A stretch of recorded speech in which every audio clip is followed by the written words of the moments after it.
Now that we know how an action potential travels down the axon, we know how the combination or ratio of EPSPs to IPSPs determines if an action potential will fire. Now we're going to talk about what happens when that action potential reaches that axon terminal. There's an activity that goes along with this video, so either make sure to download it and have it available while you're watching the video, or refer back to the video as you complete the activity. So first, just to orientate ourselves, here's our presynaptic neuron. So this would be our axon terminal. Here's our postsynaptic neuron, most likely a dendrite. Here are our calcium channels. Here are our reuptake transporter molecules. These circles are representing synaptic vesicles that are spherical packages that contain the neurotransmitter, and these little dots here are representing our neurotransmitter. Now down here, that's all in the presynaptic neuron. Down here in the postsynaptic neuron, we have these receptors that are just proteins embedded into the membrane. So the first thing that has to happen is the action potential travels down the axon. And for the activity that you're going to complete, step number 1 is simply labeling a neuron that looks something like this. When the axon potential reaches the axon terminal, calcium enters the cell. So I'll show you that again. Watch the calcium transport molecules. So I'll show you that again. Watch the calcium channels. So the action potential reaches the axon terminal. That triggers calcium to enter the cell. Now it's the calcium that enters the cell that triggers what happens in the third step. So in the third step now you see we have calcium inside the cell, and what's happened here is one of these synaptic vesicles has docked with the membrane and is releasing its contents into that synaptic cleft. This process is called exocytosis. So when calcium enters the axon terminal, it triggers exocytosis. And there's a lot more to this process that we're going to talk about. It involves docking proteins and things like that that we don't need to bother about in an intro to psychobiology class. However, what I do want you to know is that step 1, the action potential reaches the axon terminal.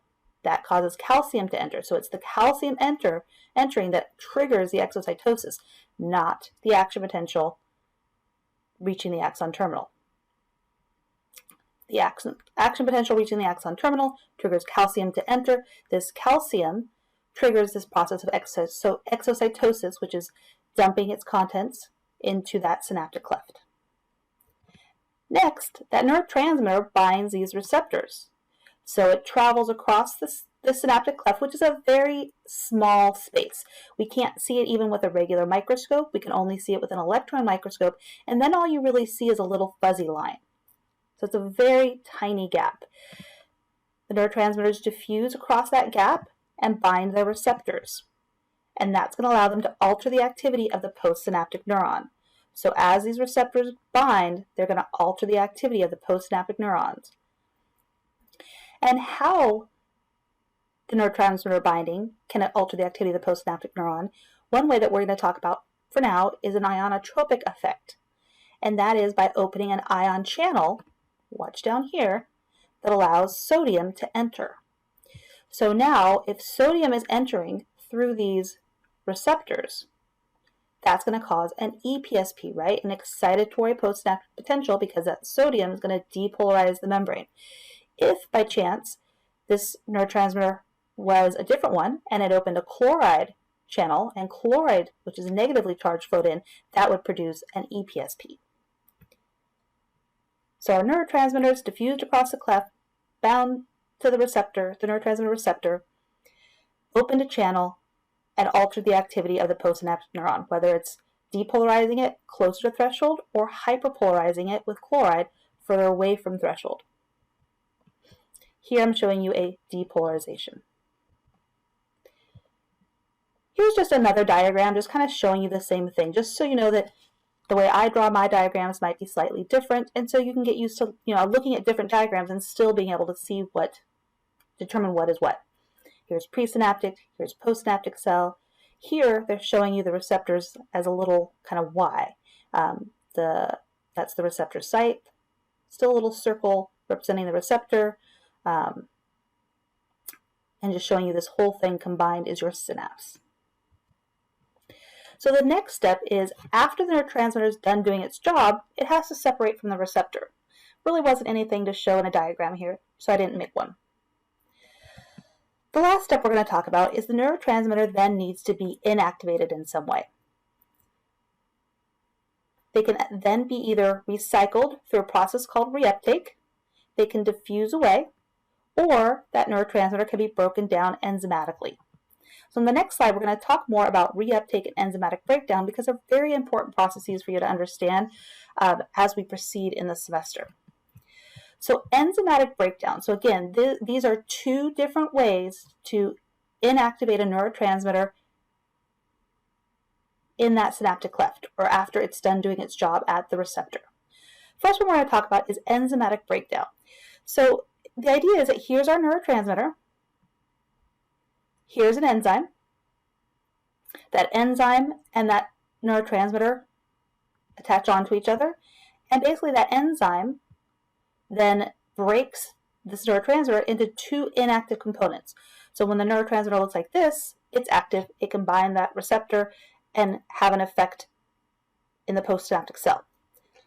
When it's like this, it's inactive. These are inactive components, and they'll either diffuse away, be taken up by some sort of glia, something like that.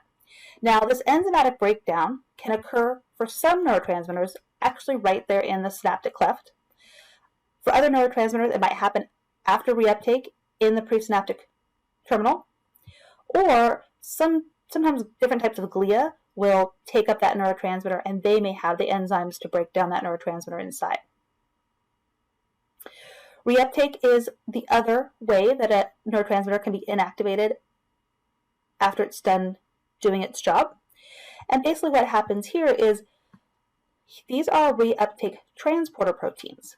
And so these transporter proteins, and I have them here. This is kind of where I show them in my drawings when I draw them in. They might be other places and other types of diagrams that you see. And so what happens is this neurotransmitter, notice how it's not bound to the receptor anymore, and it's diffusing away. And some neurotransmitters, as we said on the previous slide, will just diffuse away and find its way someplace else. We won't really talk about diffusion much more.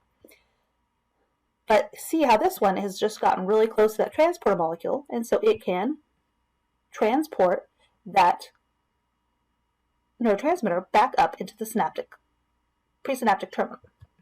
Here again, showing you that reuptake into that presynaptic terminal. And once that neurotransmitter is in that presynaptic terminal, it can be recycled and repackaged back into one of these synaptic vesicles for release.